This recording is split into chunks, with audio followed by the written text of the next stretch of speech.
Adam. Travis, I'm glad you started this because, boy, do I have stuff to talk to you about Bo. Oh, really? Yeah. Tell me, Adam.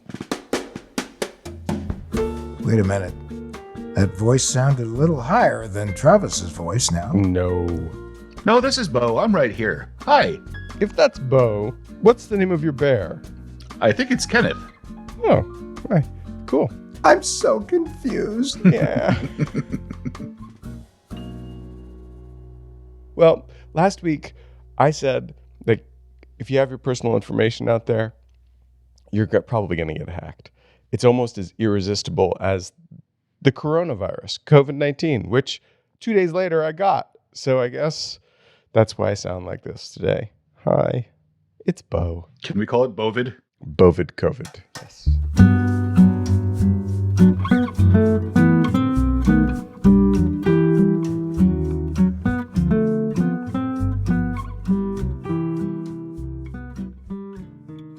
I sent something to you, Travis, just now. I got an email asking what manager they should use. I said, I'm not going to tell you a particular one because if it goes wrong, I don't want to have you come back to me and complain. But I will tell you some basic things, which is, you should pay for it and you should read reviews before you choose. And you should hire the manager for the Eagles. Oh, wrong manager. So I sent the email and I immediately got an Earthlink email saying, could you please hit this link and confirm your identity? Do you think that was a hack? Do you think that was a spear phishing email? Or do you think somebody was actually listening to the show and asking a question about password managers? I think someone was listening to the show and actually asking a question about password managers. We've beaten that drum a few times. I think it's totally fair that someone would want to write in and ask more. I think that I'm right and Travis is wrong, because if I were looking to hack somebody and I listened to this show, I'd be looking for some clever ways to do it, to clone Earthlink's verification system. Did you say Earthlink link or Earthling link? No, Earthlink.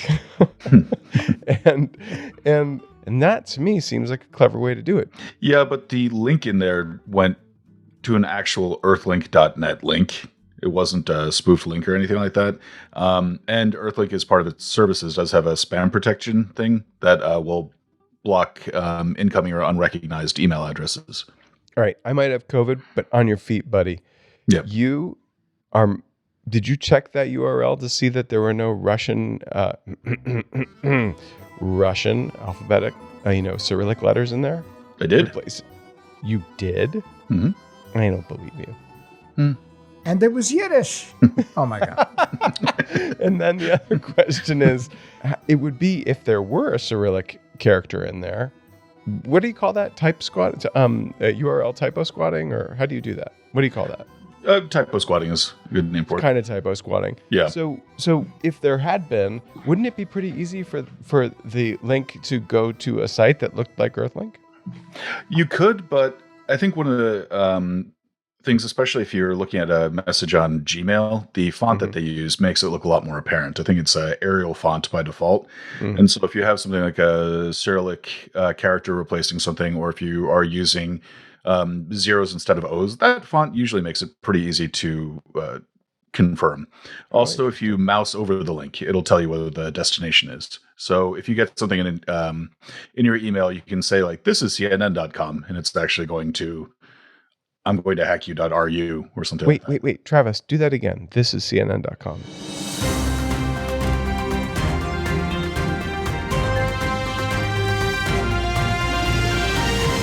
This is CNN.com.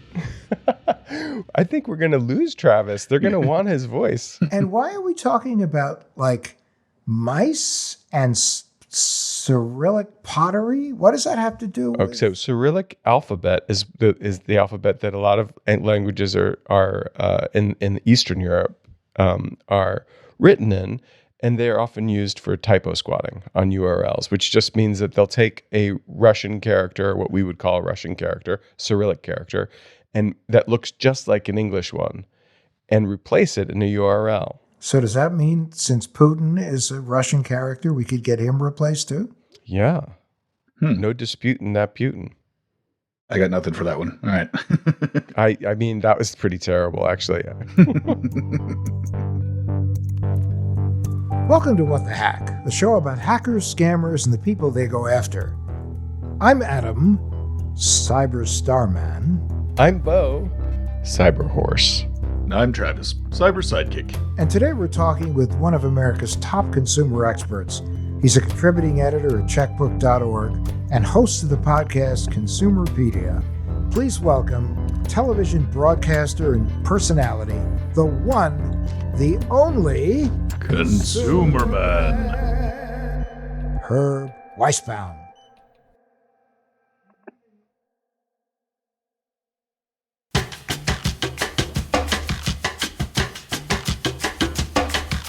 So Herb, with an unbelievably impressive resume like you have, and you really have been the consumer's guardian, and you and I have worked together for, golly, way over 20 years, all the way back to the Credit Card Reform Act. And before that, you've always stood up, and that's a pretty exciting thing about standing up.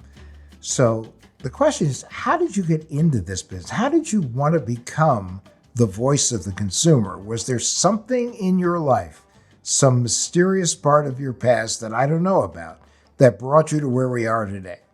By the way, as I'm getting older, it's harder and harder to stand up. I'm sure you know what I'm talking about. But Yeah.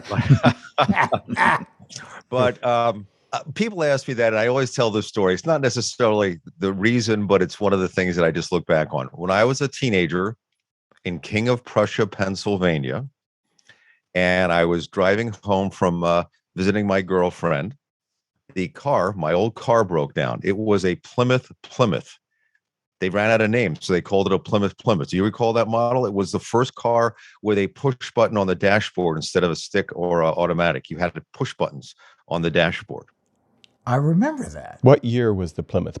I think it was a 64 Plymouth, if I'm not mistaken. Gotcha. And so I'm along the side of the Pennsylvania Turnpike, and my dad gets me and tows me back to home. And we take it to one of the famous auto transmission places. And the guy puts it up on a lift, and he says, it's going to cost like $400 to fix this thing. And back, when I was 16 years old, that was a lot of money, $400. It's a lot of money now, but it's really a lot of money back then. And my father said, and I don't know why he said this, he says, the Plymouth dealership is 2 more miles down the road, and they've always been good to us. Why don't we just tow it down there and get a second opinion? And we took it down to the Plymouth dealership down the road, and the guy puts it up on the lift, and a couple of minutes later he says, okay, you're good to go. It's like, what? He says, it was like a loose screw or something. We fixed it and everything's good, and have a nice day. And I was like, wow. I realized at that point in time that everybody wasn't honest, that some people are out to make money off of you or to lie to you. I mean, I'm not saying that from there I became a consumer reporter, but I learned at a very young age that people don't always tell the truth and don't always do the right thing. And my father was a pharmacist in King of Prussia, and he taught me you always try to do the right thing. I remember him taking prescriptions to people in a snowstorm on a sled. He walked a couple of miles to deliver stuff to people. He was the first person to give people credit before there were even things like credit cards, because he knew I hoped they would pay their bills. So I just, at a very young age, was taught that this was something, do the right thing, but that not everybody did the right thing. Boy, are you right about that. Who was the King of Prussia? The King of Prussia was the King of Prussia, who came over in the Revolutionary War and Valley Forge, which is right next to King of Prussia, and helped the George Washington and his soldiers defeat the British. And a lot of people think the King of Prussia was named after the King of Prussia, but they'd be wrong. The King of Prussia is named after the King of Prussia Inn, which is named after the King of Prussia, which is right in the middle of US 202. Completely isolated. It's in the middle of nowhere, but that was built during the Revolutionary War, the King of Prussia Inn. So it's almost another Plymouth. It's it's almost another Plymouth. That is correct. Okay, so I have a story. Do you remember getting in touch with me, I don't know, 10 or 20,000 years ago? Sure. Well, we all have such good memories as we get older. You were doing a story about credit freezes. Do you remember this? Well, I know I did stories on credit freezes. Yeah. Do you remember you had a theory? I think it was about maybe Experian. What happened to me, Herb, is you had called me up and said, hey, can you do me a favor? I just want you to remove your freeze from Experian for a second because I want to check something out and tell me what message you get. Okay. You don't remember this at all? I'm sorry, I don't. Go ahead, but I'm sure it's Okay. all true. No, it's fine. I did it. And then I promptly forgot all about it. Until I got a letter in the mail saying, Mr. Friedlander, we're sorry to say that we were unable to authorize this credit line that you wanted to do because you didn't call us back when we called to check. Which was, great that it worked, even though my freeze was off. Right. But so I put my freeze back on when I realized what had happened. And I got like 20 of those letters going forward. My apologies. No, I loved it. The consumer protector working with another consumer protector, we have to take the hits. Yeah. Well, it's come a long way since then, but I still have problems with the fact they keep trying to upsell you and market you stuff every single time you go on and try to do something about that. That's one of my bones. But now that with the instant on, instant off and the whole routine, it certainly has gotten a lot better than when I allegedly contacted you way back when that I have no memory. You're like the person who comes to me in the supermarket aisle. I'm checking out and a person comes to me. I don't know if you remember me, but I wrote you a letter 20 years ago. Well, first of all, you wrote me a letter. I never saw you. Hey, no. You're the one. You wrote me a letter. I was helping you, Weisbaum. Okay. So come on. Hey, thank you. You're a great man. It has actually gotten a lot better. And I keep my I won't say which ones, but I keep two of my accounts frozen. Mm-hmm. And then I keep one locked. Okay. And the one I keep locked is the one that I found is most often used by people. And so that I can in app on my phone, just unlock it real quick, lock it again. I find that works. What do you think about that, Herb? Well, the difference between the freeze and the lock, obviously, is that it's not federally regulated. Number one. Number two, a lot of people who do that get marketing material. They have the right to collect some information on you, which I don't like. It's so easy now to unfreeze your account. When I bought my car 2 years ago, I went to the credit manager and I said, who do you use? And he said, whichever one of the three they use. And I got online, I unfroze it for 24, thought it for 48 hours. He did the credit check, it froze itself back again, it refroze. It was not a hassle. I'm just not a big believer in just all the marketing stuff they send your way. So I'm a big believer in the freeze as opposed to the lock. What information do they harvest with the lock? I don't know. All I know is that they can. I mean, these guys have everything anyway, but I just know that they're able to use it to market you. That's the difference. It's not the collecting; it's the marketing, where they can't market you if it's a federal freeze because it's federally regulated. But with a block, they can send you marketing stuff for financial products and that sort of thing. So I just don't want to deal with that. I think the other question I have, and this is just more for the audience, each time I've suggested to people, not on the show, that they freeze their credit, they also freeze, somewhat ironically, because they seem to think it's going to be some huge daunting task to do it. When you say it's gotten easier, what should people know? I mean, you go online, you answer a few questions, you set up a PIN, and I don't know, I can't remember, I done it a while ago, but I think it's like a couple of minutes at the most. Make sure you put the PIN somewhere safely, secure where you can get it if you need it, because if not, you're going to jump through a million hoops. And to unlock it, you can literally do it again. Just go right online or on your phone, and you can do it. And it happens almost instantaneously. I think it's 30 minutes or less it's required, but it happens almost instantaneously. It's the only thing you can do to proactively stop bad guys from opening new accounts in your name.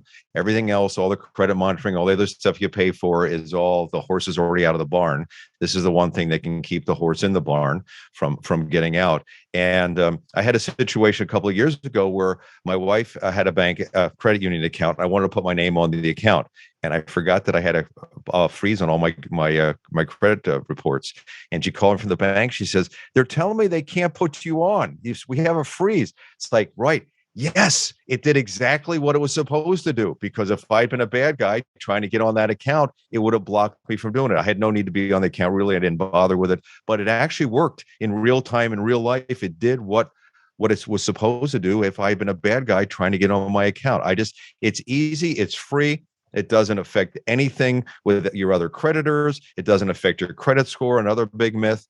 And a lot of people who get the Identity Theft Resource Center, who I know Adam works with a lot, they just did a recent study where people who get the data breach notices, do not respond by making sure their accounts are frozen, which is probably the number one thing you should do. Well, you don't have to wait for data breach. Your stuff's out there, as you guys all know. You should be doing that proactively now. But I can't encourage people enough to do that. And as Anna would say, and for your kids, Javelin says Yes. 1.25 million kids had their identity stolen last year. 1.25 million. So Herb, while we're on a roll here on freezes, how easy is it to be able to freeze your kids' credit now?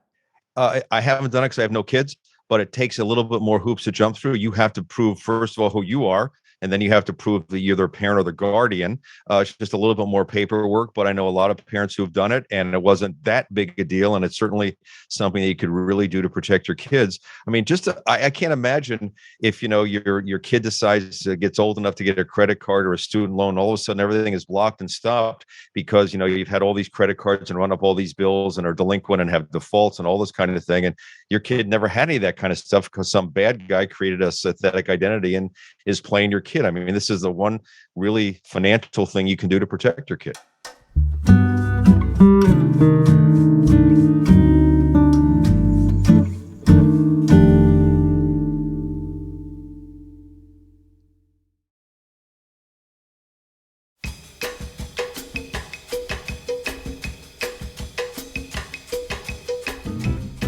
Anyway, Herb, we did want to talk about a couple things. One of the things is, a huge problem and getting bigger by the minute are all of these cryptocurrency scams. I mean, cryptocurrency is definitely the brave new world, and a lot of people have made a lot of money with it. A lot of people have lost a lot of money with it. And then there are those people who say, let us use this as an opportunity for us to make ourselves a lot of money by getting you to lose a lot of money. So you have some crypto stories for us, right? Yeah, I mean, no matter what you think, what your opinion is on cryptocurrency, the bottom line of the story that I wrote for checkbook.org is you don't want to be giving your money to a criminal, a con artist who says they're going to invest for you because you're absolutely going to lose. And there's a couple of things going on here, but basically, as you know, the criminals go where the action is. The action is on cyber currency right now, and the action is also on Facebook now. So they're trying to become friends with people, and everybody just clicks and they want all these likes and friends and all this kind of stuff. So they're pretending to be your friend, and then what they want to do is they know where the great investments are in cryptocurrency. They've made a lot of money in cryptocurrency.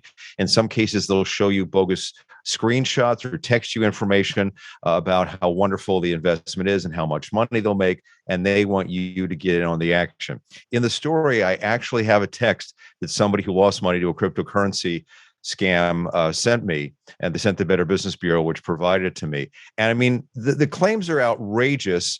And if somebody said this to you and they walked up to you on a street, you'd laugh and walk away. But somehow, because it's in a text message, oh yeah, this is great. If you give me $300, you'll get back $6,700 daily, profit daily. $400, $8,500 profit daily. $500, you'll get $10,000 profit daily, guaranteed. Nobody can guarantee it. And again, if you walked up to me in the street, Adam, and said that, I'd walk away laughing. But for some reason, it comes in on a social media message or a text message, and all of a sudden, people are believing this thing. Bernie Madoff, right? I'll give you this return, and I guarantee this return. Yeah, although because it was a Ponzi scheme, he had some people that were actually saying that they got the money, so he could use that. What's happening here is that people now, the technology has advanced so much since Bernie Madoff that they can actually create fake results. Some of these companies are so sophisticated now that they actually have websites, bogus websites, where you can track your investment and they'll give you phony results. Or they have customer service people. You can call up a customer service line and talk to somebody who will tell you all about your investment. The problem is that when you go to try to take out your earnings, you can never get your earnings back.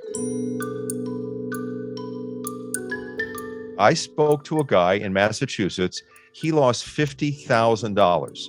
So he had a new Facebook friend, and she told him that this was going to be a great investment. So he decided to start slowly, $25,000. I don't consider that slowly, but he started with $25,000, and he did really well. And she told him, if you put another $25,000 in, you can increase your results even faster. So he put another $25,000 in, and before long, he supposedly had $560,000. They showed him. It was right there on his account. It was right there on the screen. So he decided, I'm going to take out my initial $50,000 investment to protect myself, and everything else can be funny money.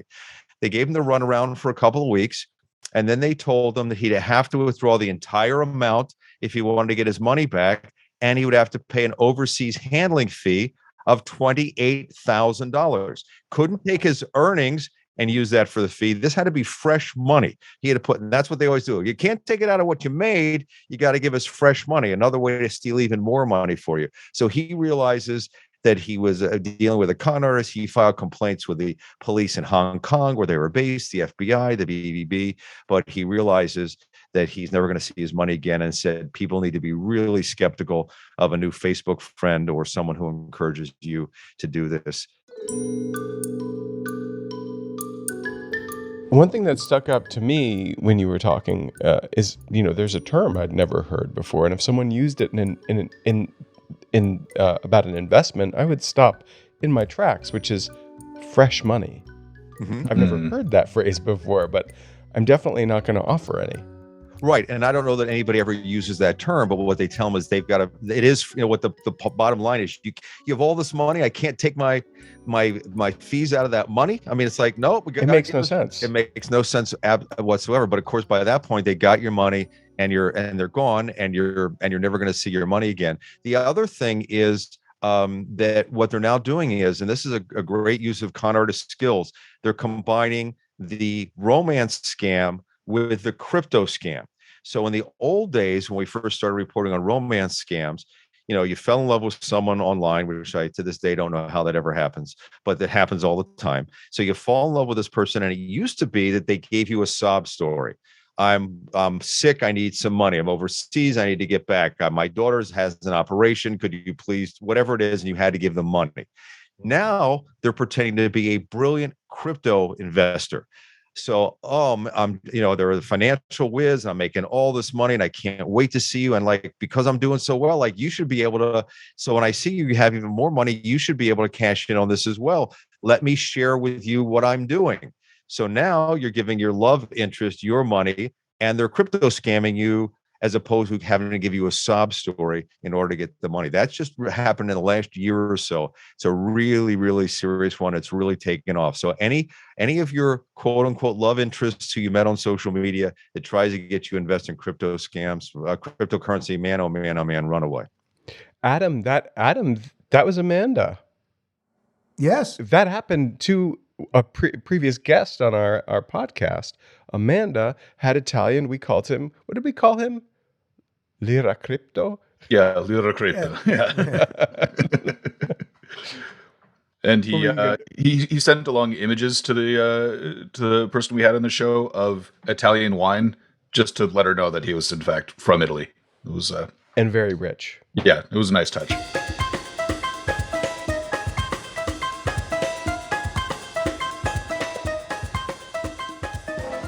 One thing I'm wondering about is we've gone over the romance scams, and so it totally makes sense how you can fold crypto into that. And it's sort of become a running joke about getting the Nigerian prince email scam and things like that. For these investing scams, is there any new tack that they're trying, or is it really just the same old stuff? If you just swap out the word, Nigerian prince with crypto or investing or something, is there something new that's being brought to the table here? Is it just a old school scam with new currency? Well, by the way, speaking of the Nigerian scam, I've been doing this so long, since Adam's been in diapers, that I have the original Nigerian letters. I mean, letters with stamps on from Nigeria, and then it went to a fax, and then it went to email. But it's the pitch. It's the pitch that's the same. That's the same, and the technology is what changes. So they're still playing on greed.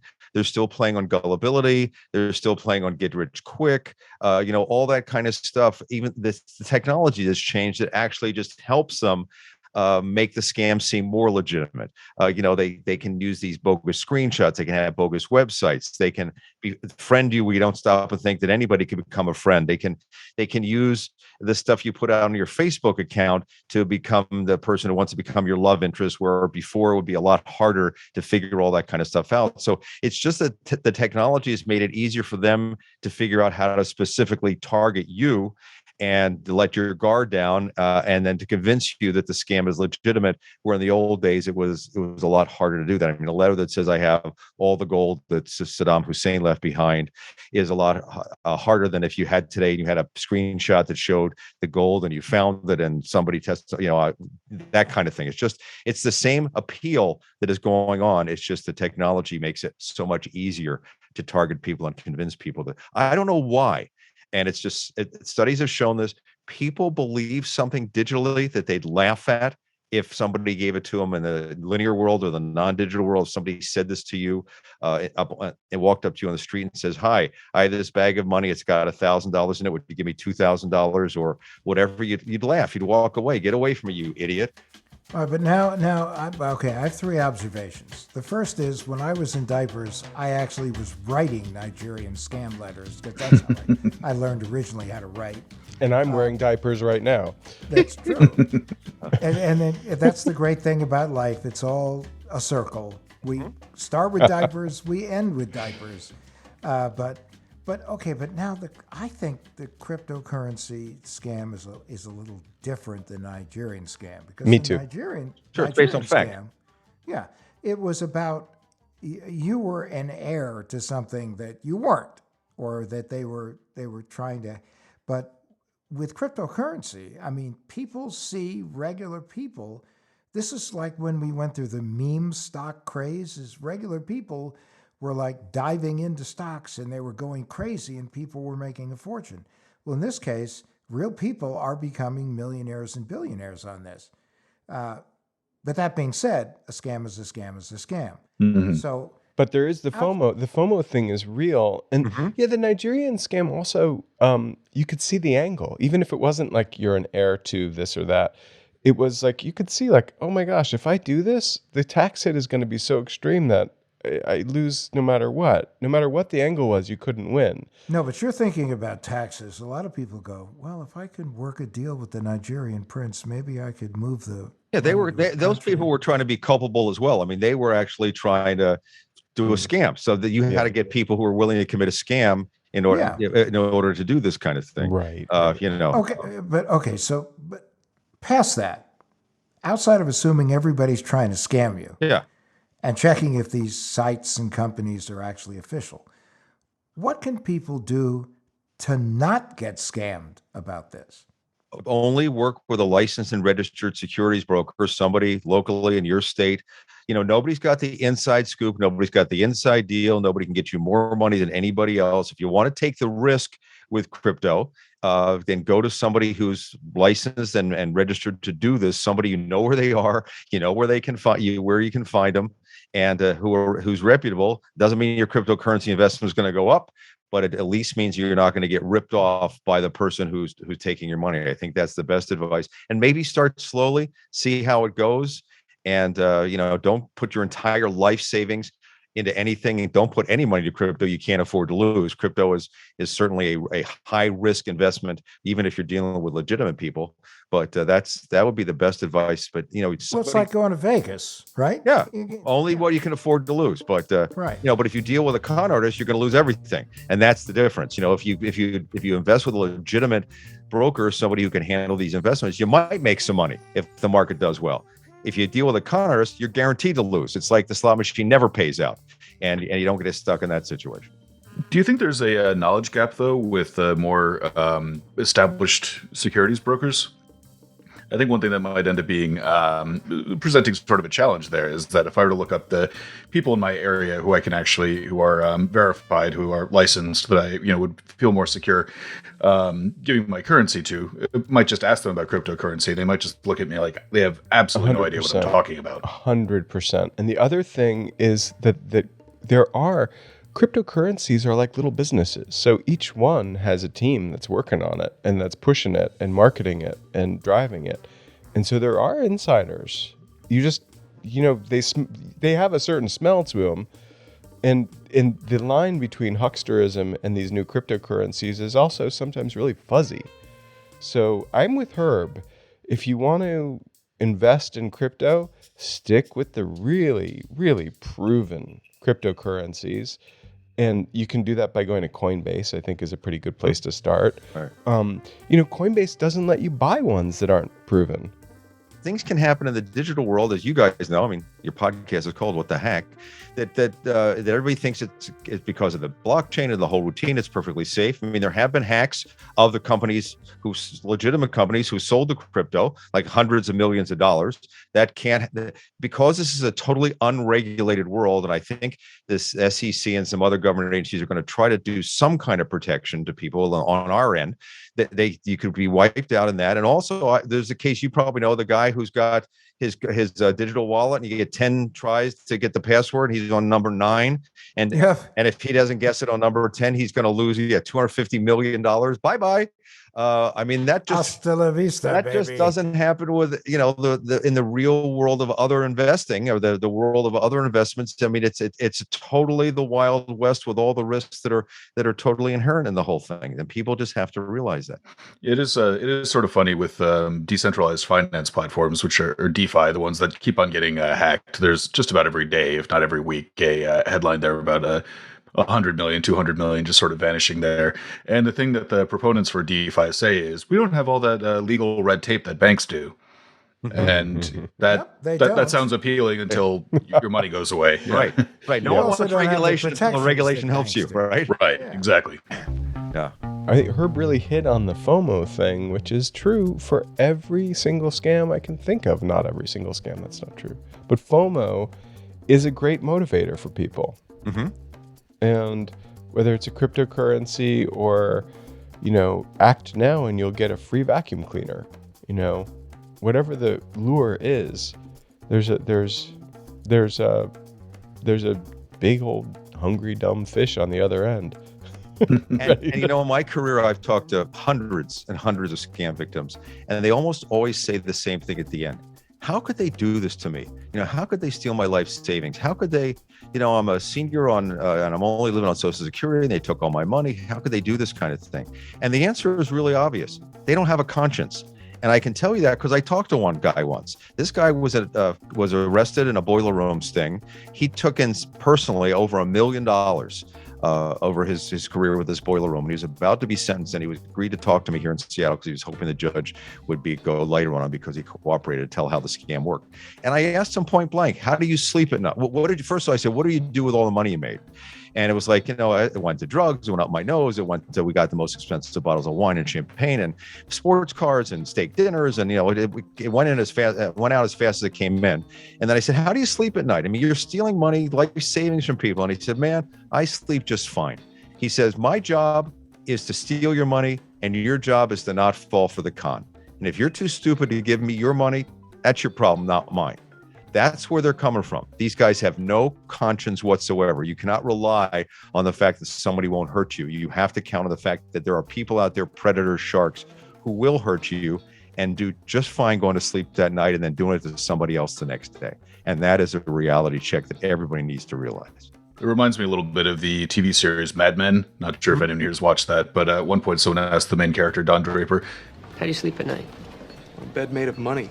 And that's what I think about with these scammers. Yeah, that's exactly right. They just, and if you're someone in one of these other poorer countries, if you scam somebody, your logic is, and I talked to one of them, you're all rich as can be in America. You guys got more money than you know what to do with. The roads are paved in gold. And if I get $10,000 from you, I made it for life. So it's like, all I'm doing is balancing the equation. I'm not doing a little social justice here. So that's where these guys are coming from. And you got to realize that.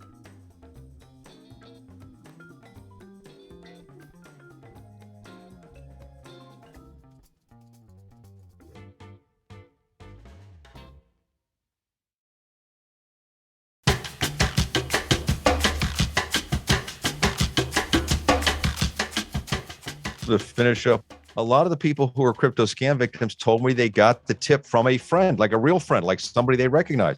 And to which I respond, did you know your friend's account could be hacked?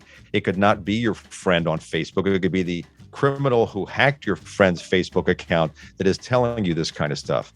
But it also could be your friend who thought they got something that was cool, they wanted to share with you, and they never realized that they were sending you something that was infected. Correct. It's also not really that heavy of a lift to set up a Facebook account, take someone's name and then their image off of a Google image search, and then just say, "Hey, I'm your friend," especially if they can see your LinkedIn profile or something like that, and then just pretend to be one of your connections. Exactly. And I like the undo button metaphor because it's like, carpentry too, measure twice, cut once, because there's no such thing as a board stretcher. Right.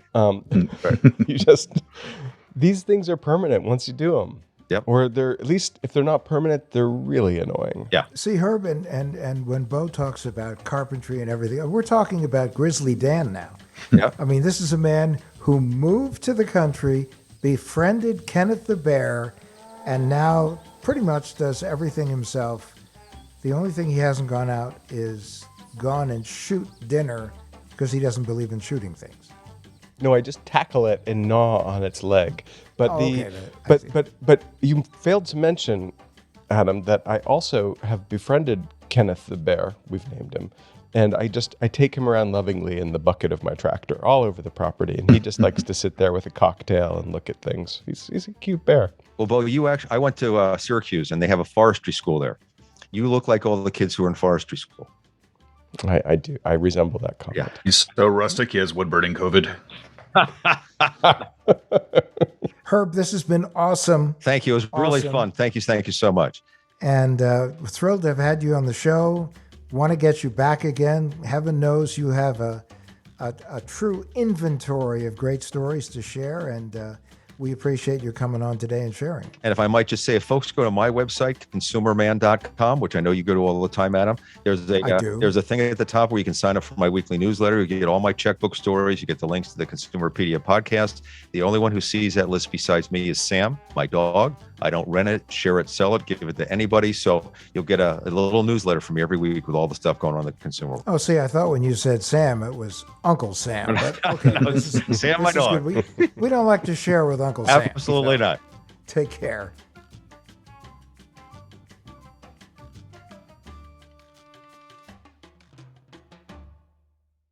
So, Travis, you mentioned there's a huge knowledge gap between financial advisors and the world of DeFi. Right. Can you talk a little more about that? Well, DeFi is relatively new. Even though Bitcoin and cryptocurrency at this point, several of them have matured, the entire idea of decentralized finance, it's a new world. That's also one of the things that makes it so hackable, because they're each largely running on new and sort of unvetted platforms. So it's something where you could still end up making money on an investment there. It's not to say that the entire thing is a scam, although I know some people might disagree with that. But you still need to invest wisely, even if it's not necessarily through a financial advisor. Well, the people who disagree with it think it's a Ponzi scam, but there are cryptocurrencies that are designed, for instance, to just stay at $1 value all the time. And then there are other which is just a project, basically a math project. And there are other ones where you just don't know if they're legit. And if we don't know they're legit, and we're sort of dipping our toes in the water of crypto, then for sure you're the person in charge of buying and selling stocks for you on the New York Stock Exchange or the NASDAQ, or even if you're doing some over the counter stocks, they're not going to know anything about those newly issued currencies. And when you're talking about investing, you can't just live your life praying that Elon Musk or Mark Cuban are going to say something that will propel your particular cryptocurrency to the moon. Well, it's something too that if you are looking to invest in a cryptocurrency, there are a few just telltale things I think that can make it a more secure investment. With that being the case, it would have the caveat that it's less likely to go from being Bitcoin at $10 a decade ago or so. Bitcoin's been around a while. That's the sort of thing where I don't think that that's necessarily fly by night. Whereas if someone is launching a new cryptocurrency to support a new product or something like that, I'd be pretty skeptical. Well, But however, if I would say this, like, do you know Elon Musk? Do you know Adam Levin? Do you know Mike Tyson? And do you know former President Obama? Because if That you would do, be an incredible cocktail party. it would. And if you knew all those people and someone at that party was starting a new cryptocurrency, you should buy it. Right. So, but if you don't know any of those people and you're at your kid's little league game and Jake wants to sell you a new cryptocurrency he's working on, you should just maybe give him $1. No, Jake, Right. Jake should stay with State Farm and stay out of cryptocurrency. I think it'd be better for all of us. But yeah, I mean, it's definitely an interesting world, and there are some interesting applications, and there's still money to be made there. But I think one of the main things that Herb was saying, which is, I think, just totally solid advice, is just be careful. And if something sounds too good to be true, just assume it's a scam. And never, ever, ever play with more money than you can afford to lose that would change your lifestyle. There are risky investments. There are more predictable investments. We've seen over the past few months that even the investments that we thought weren't that risky, they were sure wins, like some of the big tech companies have now become riskier. So if it becomes risky, at least for a period of time, to own stocks like Twitter and Facebook and Amazon and Google, imagine what it's like to be playing in cryptocurrency, which could be 30 cents yesterday, $400 tomorrow, and 10 cents the day after. Speaking of which, Adam, I want my $10 back. You can't have it. I want it back. Can't have it. Travis Travis? said Bo doesn't get it back. It's true. But I don't believe that there's anything called Adamito. There's totally Adamito. All right, well, it better go up because I'm really hoping to get some money out of it. Actually, Kenneth the Bear is going to be a new form of The bear- cryptocurrency. Berito. Ken Bear. Bearcoin. That's it. Bearcoin. When I wrap Kenneth the Bear up in a blanket, I call him a Berito. The big burrito. And by the way, do you know how to really make a small fortune? Start with a big one. Put a big one into Adamito. So maybe you can just give an Adamito coin to everyone who rates and reviews the show. I would love that.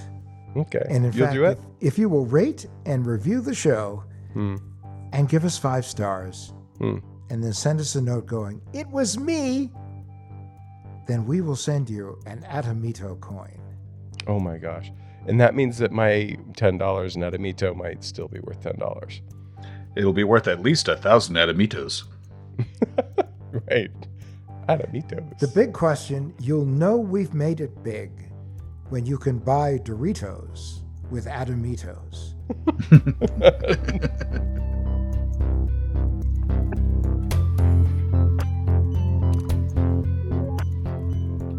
What the Heck with Adam Levin is a production of Loud Tree Media. It's produced by Andrew Stephen, the man with 2 first names. You can find us online at loudtreemedia.com and on Instagram, Twitter, and Facebook at Adam K. Levin.